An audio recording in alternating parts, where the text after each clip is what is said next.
Hello everyone. दोस्तों ITI fitter का second year का आज 28 जुलाई को जो आपका पेपर हुआ है, रियल पेपर लेकर आ गया हूं मैं। आज जो आपके पेपर में 75 एमसीक्यू पूछे गए हैं ट्रेड फीटर थ्योरी से, एम्प्लॉयबिलिटी स्किल से, वर्कशॉप से और इंजीनियरिंग ड्राइंग से। टोटल 75 एमसीक्यू क्वेश्चन का पेपर रियल पेपर है। पूरा पेपर देखना और आगे जिनका भी फीटर का सेकेंड ईयर का एग्ज़ाम बाकी है ना, ये पूरा पेपर आप रट कर जाओ, क्योंकि बिल्कुल ऐसा पेपर ही आपका एग्ज़ाम में भी पूछा जाएगा फीटर का सेकेंड ईयर का। तो बिना देरी करते हुए चलिए स्टार्ट करते हैं। आईटीआई फीटर थ्योरी का 28 जुलाई का पूरा सोल्व पेपर आपको बताता हूँ कैसे ये पेपर आपको सोल्व करना था। पहला क्वेश्चन यहाँ पे फिगर वाला क्वेश्चन पूछा गया था, जिसमें पूछा था चित्र में दिखाए गए क्लैंप का नाम क्या है। यहाँ पे आपको फिगर दिखाया गया था, इसमें क्लैंप का नाम बताना था। तो ये आपका स्क्रू क्लैंप है, तो ए नंबर ऑप्शन यहाँ पे राइट आंसर होगा। ये आज का पेपर है जो आज आपसे फीटर का पूछा गया है ना, सेकेंड ईयर का वो पेपर है। और आगे जिनका फीटर का एग्ज़ाम है सेकेंड ईयर का, ये पूरा पेपर आप रट लीजिए, क्योंकि बिल्कुल ऐसा पेपर ही आपका एग्ज़ाम में भी आएगा। क्वेश्चन नंबर 2 पूछा था टेब वॉशर का उपयोग क्या होता है, तो इसका आंसर हो जाएगा कोने पर नट को लॉक करने के लिए टेब वॉशर का उपयोग किया जाता है। बी नंबर ऑप्शन राइट होगा। टाइम बहुत ही कम है हमारे पास, इसलिए फटाफट से आंसर बताऊंगा, एक्सप्लेन नहीं करूंगा आंसर को, फटाफट से आंसर दिखाऊंगा पूरा पेपर। अगला क्वेश्चन है किस प्रणाली ने विक फीड स्नेहन को वर्गीकृत किया, तो ये किया गुरुत्वाकर्षण फीड ने, ग्रेविटी फीड ने। बी नंबर ऑप्शन यहाँ पे राइट आंसर होगा। अगला क्वेश्चन आपसे फिगर वाला क्वेश्चन पूछा था, फिर से फिगर वाले बहुत सारे क्वेश्चन आए हैं इस पेपर में। चित्र में दिखाए गए बेरिंग का नाम आपको बताना था। ये बेरिंग कौन सा है, तो इसके बोलते हैं समय संरेखित रोलर संपर्क bearing, self aligning roller contact bearing इसको बोलते हैं। तो right answer option number A हो जाएगा। अगला क्वेश्चन आपसे पूछा था प्रिसिशन टूल रूम अनुप्रयोगों के लिए किस ग्रेड के स्लिप गेज का उपयोग किया जाता है, ग्रेड 1 का। ए नंबर ऑप्शन यहाँ पे करेक्ट आंसर था। अगला क्वेश्चन आपसे पूछा था बॉक्साइट अयस्क में कौन सी धातु निकाली जाती है, एल्यूमिनियम निकाली जाती है। सी नंबर ऑप्शन राइट हो जाएगा। जिनका फीटर का सेकेंड ईयर का आगे एग्जाम है, सीबीटी एग्जाम, पूरा पेपर रट लेना, बिल्कुल यही पेपर आएगा आपका एग्जाम में। 10 mm मोटाई वाले स्टील को कठोर बनाने के दौरान भिगोने का समय कितना होता है, 5 मिनट होता है। सी नंबर ऑप्शन राइट हो जाएगा। अगला आपसे प्रश्न पूछा था ट्रेड फीटर का 50 mm व्यास से अधिक पाइप को कसने के लिए किस रिंच का उपयोग करते हैं, चेन पाइप रिंच का उपयोग करते हैं इसके लिए हम। ए नंबर ऑप्शन यहाँ पे राइट आंसर था। अगला क्वेश्चन आपसे पूछा था चित्र में दिखाए गए एक्स से चिन्हित भाग का नाम बताना है। यहाँ पे आपको ये जो चित्र दिखाई दे रहा है ना, इसमें जो एक्स वाला भाग है इसका नाम, इसको क्या बोलते हैं वो बताना था। तो अगर आपने बुक में अच्छे से पढ़ा है डायग्राम, तो इसको बोलते हैं सेंट्रीफ्यूगल वेट बोलते हैं। सी नंबर ऑप्शन यहाँ पे राइट आंसर होगा। अगला क्वेश्चन पूछा था चित्र में दर्शाए गए पाइप फिटिंग का आइटम का नाम बताना है। ये जो पाइप फिटिंग आइटम है ना, इसका नाम बताना था। तो ये है आपका कपलिंग है, ये युग्मन इसको बोलते हैं। ए नंबर ऑप्शन राइट आंसर है। अगला क्वेश्चन यहाँ पे पूछा गया था चित्र में दिखाए गए एक्स से चिन्हित ट्यूबुलर बॉक्स स्पेनर के भाग का नाम बताना था। यहाँ पे ट्यूबुलर स्पेनर का जो एक्स वाला भाग है ना, इसका नाम बताना था, तो इसे बोलते हैं टोमी बार। ए नंबर ऑप्शन राइट हो जाएगा। पूरा का पूरा फीटर पेपर देखना है, बीच में स्किप मत करके भाग जाइएगा इस पेपर में, क्योंकि आपका जो फीटर सेकेंड ईयर का पेपर होगा उसमें भी ऐसे क्वेश्चन आएंगे, तो अभी से देख लीजिए। क्वेश्चन है आंतरिक बेलनाकार सतहों की प्रोफाइल को सही करने के लिए अपघर्षक छड़ियों के साथ कौन सी प्रक्रिया की जाती है, इसको होनिंग कहते हैं। बी नंबर ऑप्शन यहाँ पे राइट आंसर हो जाएगा। नेक्स्ट यहाँ पे प्रश्न आपसे पूछा था फीटर का डबल रो बॉल बेरिंग का उद्देश्य, तो ये होता है रेडियल और थ्रस्ट भार उठाने के लिए। बी नंबर ऑप्शन यहाँ पे राइट आंसर हो जाएगा। अगला प्रश्न पूछा गया था कौन सा पदार्थ नरम और लचीला है लेकिन तुलनात्मक रूप से कमज़ोर होता है, फिर राइट हो जाएगा आंसर ऑप्शन नंबर सी। सारे आंसर आप टिक करते रहिए, अपने नोटबुक में नोट डाउन करते रहिए आंसर, बाद में रिवीजन करने में हेल्प होगा। अगला क्वेश्चन आया था सुधार के क्षेत्रों की पहचान करने हेतु प्रक्रिया की जांच हेतु कौन से दस्तावेजों का उपयोग किया जाता है, प्रक्रिया चार्ट, प्रोसेस चार्ट का उपयोग होता है। ए नंबर ऑप्शन राइट हो जाएगा। अगला यहाँ पे फिगर वाला क्वेश्चन था चित्र में दिखाए गए बेरिंग का नाम आपको बताना था। ये कौन सा बेरिंग है, ये पूछा था आपसे कि ये कौन सा बेरिंग है, तो ये आपका दोस्तों नीडल बेरिंग है। कौन सा बेरिंग है? नीडल बेरिंग है। B number option right answer होगा। नेक्स्ट पूछा था चित्र में दर्शाए गए फिल्टर का नाम क्या है। डायग्राम वाले बहुत सारे क्वेश्चन आए हैं, ये फिल्टर बताना था, ये कौन सा फिल्टर है। तो ये दोस्तों फिल्टर है आपका मैकेनिकल फिल्टर है ये। डी नंबर ऑप्शन यहाँ पे राइट आंसर हो जाएगा। अगला क्वेश्चन पूछा था व्हाट इज द पर्पस की, कुंजी का उद्देश्य पूछा था। तो टॉर्क को संचालित करने के लिए कुंजी का उद्देश्य होता है टॉर्क को संचालित करने के लिए। ए नंबर ऑप्शन राइट हो जाएगा। नेक्स्ट पूछा था कौन सा कटिंग द्रव्य पानी में घुलकर दुधिया सफ़ेद घोल देता है। तो ये होता है सोल्यूबल ऑयल, घुलनशील तेल इसको बोलते हैं। बी नंबर ऑप्शन यहाँ पे राइट आंसर हो जाएगा। अगला प्रश्न आपसे पूछा था चित्र में दिखाए गए एक्स चिन्हित भाग का नाम बताना था। ये जो चित्र है ना, इसमें जो एक्स वाला भाग है इसका नाम बताना था। तो इसका नाम होता है टेम्पलेट इसको बोलते हैं। सी नंबर ऑप्शन यहाँ पे राइट आंसर हो जाएगा। नेक्स्ट पूछा था चित्र में दिखाए गए फाउंडेशन बोल्ट का नाम क्या है। ये जो फाउंडेशन बोल्ट है ना, इसका नाम बताना था। तो इसको बोलते हैं conical washer foundation bolt. B number option right हो जाएगा।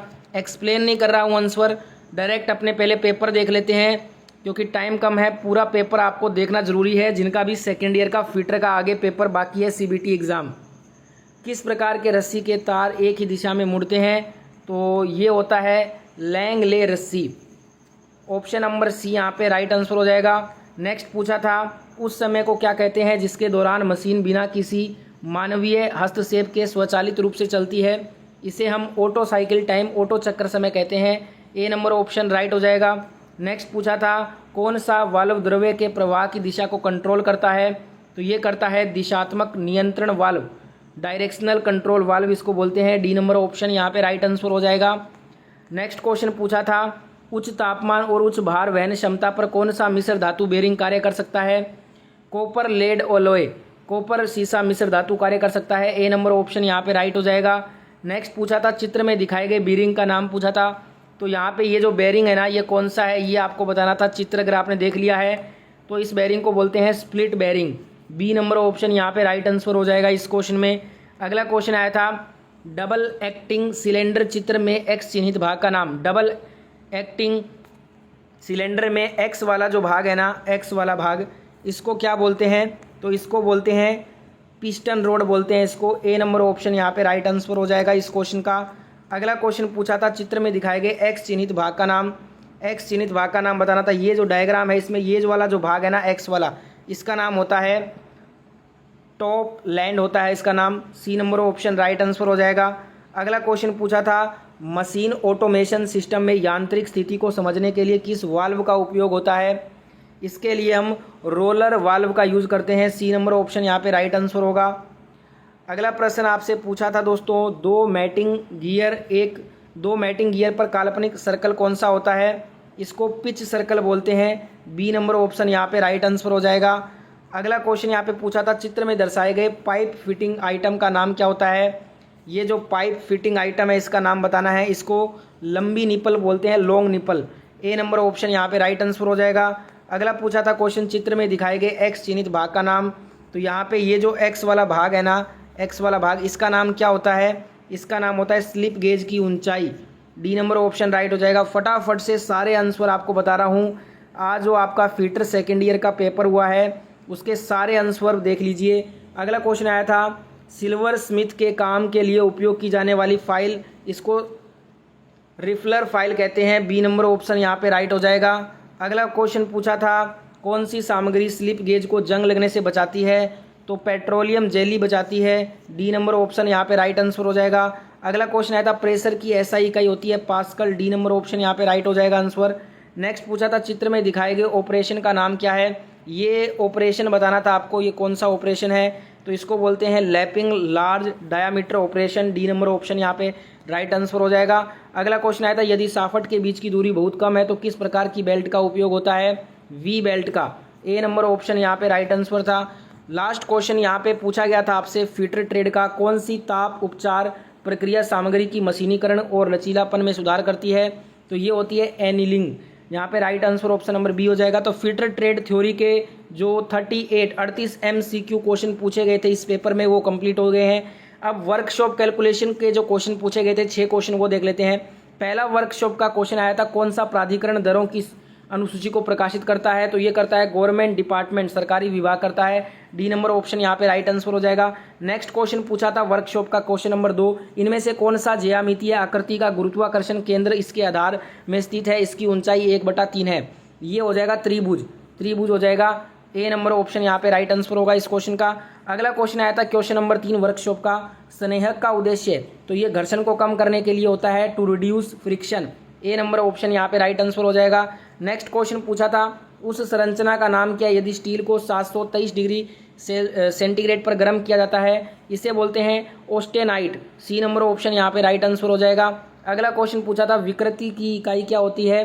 तो ये इसकी कोई भी इकाई नहीं होती है। डी नंबर ऑप्शन यहाँ पे राइट आंसर हो जाएगा। अगला क्वेश्चन पूछा था वृत्त के क्षेत्रफल के लिए सूत्र क्या होता है? तो वृत्त का क्षेत्रफल का सूत्र होता है pi r square, pi r square होता है। ए नंबर ऑप्शन यहाँ पे राइट आंसर हो जाएगा इस क्वेश्चन का। तो वर्कशॉप के क्वेश्चन कंप्लीट हो गए हैं। अब जो 6 क्वेश्चन इंजीनियरिंग ड्राइंग के आए थे वो देख लेते हैं फटाफट से। पहला क्वेश्चन इंजीनियरिंग ड्राइंग का आपसे पूछा गया था इस पेपर में कि जिसे अंगूठे और उंगली से आसानी से संचालित किया जा सकता है उसे बोलते हैं विंग नट। ए नंबर ऑप्शन यहाँ पे राइट आंसर हो जाएगा। नेक्स्ट क्वेश्चन पूछा था CPRF का मतलब, इसका मतलब होता है कंबाइंड पाइल राफ्ट फाउंडेशन। ए नंबर ऑप्शन यहाँ पे राइट आंसर हो जाएगा। अगला क्वेश्चन पूछा था लॉक नट या चेक नट को किस पर चम्फर्ड किया जाता है? बोथ साइड, दोनों तरफ। ए नंबर ऑप्शन यहाँ पे राइट आंसर हो जाएगा। नेक्स्ट पूछा था ड्राइंग का क्वेश्चन रिवेट्स आमतौर पर किसके द्वारा निर्दिष्ट होते हैं? नॉमिनल डायामीटर के द्वारा। सी नंबर ऑप्शन यहाँ पे राइट हो जाएगा। नेक्स्ट यहाँ पे पूछा था चित्र में दिखाए गए, नीचे दिए गए चित्र में दिखाए गए सामान्य प्रयोजन के रिवेट हेड कौन से हैं? ये जो रिवेट हेड है ना, ये हैं काउंटर संक। कौन से हैं? काउंटर संक हैं। सी नंबर ऑप्शन राइट हो जाएगा। अगला question 6 number question last engineering drawing का क्वेश्चन पूछा था पाइप थ्रेड का शामिल कितने कोण चारों ओर से होता है? 55 डिग्री, 55 डिग्री। ठीक है, right answer option number A हो जाएगा इस क्वेश्चन का। अब अपने एम्प्लॉयबिलिटी स्किल के क्वेश्चन देखते हैं। 1 से 25 क्वेश्चन जो एम्प्लॉयबिलिटी के पूछे गए थे वो देख लेते हैं। पहला क्वेश्चन पूछा था एम्प्लॉयबिलिटी का वर्क प्लेस पर इनफॉर्मल कम्युनिकेशन के क्या लाभ होते हैं? लोगों को एक साथ मिलकर बेहतर ढंग से काम करने में मदद मिलती है, ये इसका लाभ होता है। सी नंबर ऑप्शन यहाँ पे राइट हो जाएगा। फटाफट से पूरा पेपर देखने वाले हैं अपने। आपसे अनुरोध है कि दिए गए कार्य को सोमवार तक पूरा करें। यह किसका उदाहरण है? यह फॉर्मल कम्युनिकेशन का उदाहरण है। बी नंबर ऑप्शन यहाँ पे राइट आंसर हो जाएगा इस क्वेश्चन का। अगला क्वेश्चन पूछा गया था एम्प्लॉयबिलिटी का, दिए गए विकल्पों में सही उद्यमी का पता लगाएं। उद्यमी का पता हो जाएगा आनंद महिंद्रा। आनंद महिंद्रा ये क्या है? एंटरप्रेन्योर है एक, तो B number option right answer हो जाएगा। अगला क्वेश्चन यहाँ पे पूछा गया था साइबर क्राइम कौन सा इनमें से? तो ऑनलाइन गैम्बलिंग, ये एक साइबर क्राइम में आता है। डी नंबर ऑप्शन राइट हो जाएगा। अगला क्वेश्चन आपसे पूछा गया था ईमेल लिखते समय किस विषय का स्पष्ट रूप से उल्लेखन करना क्यों महत्वपूर्ण होता है? कंपनी को यह बताने के लिए कि ईमेल किस बारे में है, इसलिए स्पष्ट रूप से उल्लेख करना महत्वपूर्ण है। बी नंबर ऑप्शन यहाँ पे राइट आंसर हो जाएगा। बिल्कुल ऐसा fitter second year question paper आपका भी आएगा, ध्यान रखिएगा, तो पूरा पेपर रट लो। अगला क्वेश्चन आया था ऐसा क्या विकसित होता रहेगा जिससे नौकरियां में परिवर्तन आएगा? Technology. D number option right answer हो जाएगा। अगला क्वेश्चन यहाँ पे पूछा गया था नमस्ते आप कैसे हैं क्या चल रहा है, ये किसका उदाहरण है? ये इनफॉर्मल कम्युनिकेशन का उदाहरण है। D number option right answer हो जाएगा। अगला क्वेश्चन पूछा था उचित वर्णात्मक शब्दों से वाक्य पूरा करें। वाक्य है there is a beautiful garden with lovely flowers. A number option यहाँ पे राइट आंसर हो जाएगा। नेक्स्ट यहाँ पे क्वेश्चन पूछा गया था काम करते समय अपने आइडिया को दूसरे के साथ शेयर करना महत्वपूर्ण है क्योंकि बातचीत से मदद मिल सकती है और विचारों को बेहतर बनाया जा सकता है। राइट आंसर हो जाएगा बी नंबर ऑप्शन इस क्वेश्चन का। अगला क्वेश्चन यहाँ पे पूछा गया था आपसे मूल रूप से समान प्रकृति के कार्य को करने के लिए नया कौशल सीखना क्या कहलाता है? इसे अपस्किलिंग कहते हैं। बी नंबर ऑप्शन यहाँ पे राइट आंसर होगा। अगला क्वेश्चन आपसे पूछा गया था दोस्तों जब आपकी टीम का प्रोजेक्ट असफल हो जाता है तो एक लीडर के रूप में आप क्या करेंगे? गलतियों से सीखने के लिए प्रोत्साहित करना चाहिए। ए नंबर ऑप्शन यहाँ पे हमारा राइट आंसर होगा इस क्वेश्चन का। अगला क्वेश्चन आपसे पूछा था रिक्त स्थानों को उचित शब्दों से भरें ताकि एक सार्थक वाक्य बन सके। Tell us about a difficult situation you have faced and how you manage to come out it. तो यहाँ पे right answer option number D हो जाएगा इस क्वेश्चन का। अगला क्वेश्चन यहाँ पे पूछा गया था डिजाइन थिंकिंग किस प्रकार समस्याओं को हल करने में मदद करती है? यह समझकर कि लोगों को क्या करना चाहिए और समाधानों को में सुधार कैसे करना चाहिए। ए नंबर ऑप्शन यहाँ पे राइट आंसर हो जाएगा। नेक्स्ट यहाँ पे एम्प्लॉयबिलिटी का क्वेश्चन आया था कि निम्नलिखित में से कौन सा तरीका लोगों के साथ अच्छा काम करने में आपकी मदद कर सकता है? चुनौतीपूर्ण स्थितियों में शांत रहकर ध्यान देने से। ए नंबर ऑप्शन यहाँ पे राइट आंसर हो जाएगा। नेक्स्ट यहाँ पे क्वेश्चन आपसे पूछा गया था, ईमेल के माध्यम से नौकरी के लिए आवेदन करते समय कौन से डॉक्यूमेंट्स संलग्न करने की आवश्यकता होती है? बायोडाटा, कोर्स और प्रशिक्षण प्रमाण पत्र। ए नंबर ऑप्शन यहाँ पे हमारा राइट आंसर हो जाएगा। अगला क्वेश्चन आपसे पूछा था, ग्रीन प्रैक्टिस में कोई भी गतिविधि शामिल होती है जो पर्यावरण और संसाधनों की रक्षा और देखभाल करता है। बी नंबर ऑप्शन यहाँ पे राइट आंसर होगा इस क्वेश्चन का। अगला क्वेश्चन पूछा था, वह कौन सा समय होता है जब आप, आपका परिवार और आपके शिक्षक एक दूसरे को बेहतर ढंग से समझने और मिलते हैं और बातचीत करते हैं? इसे बोलते हैं family engagement. D number option यहाँ पे हमारा राइट आंसर हो जाएगा इस क्वेश्चन का। अगला क्वेश्चन आया था, ध्यानपूर्वक विचार करने के बाद समय निर्णय लेना, ये कौन सा गुण है? यह स्वतंत्र निर्णय लेना वाला गुण है। सी नंबर ऑप्शन यहाँ पे राइट आंसर हो जाएगा। अगला क्वेश्चन आया था, नौकरी के लिए आवेदन करते समय किसी कंपनी को ईमेल कैसे शुरू करना चाहिए? एक स्पष्ट विषय पंक्ति और विनम्र अभिवादन के साथ शुरू करना चाहिए। डी नंबर ऑप्शन यहाँ पे हमारा राइट आंसर हो जाएगा। अगला क्वेश्चन पूछा था, यदि कोई सहकर्मी किसी कार्य के लिए सहायता मांगता है तो प्रतिक्रिया देने का उचित तरीका क्या होगा? जरूर मैं मदद कर सकता हूँ, आपको किस चीज़ की ज़रूरत है?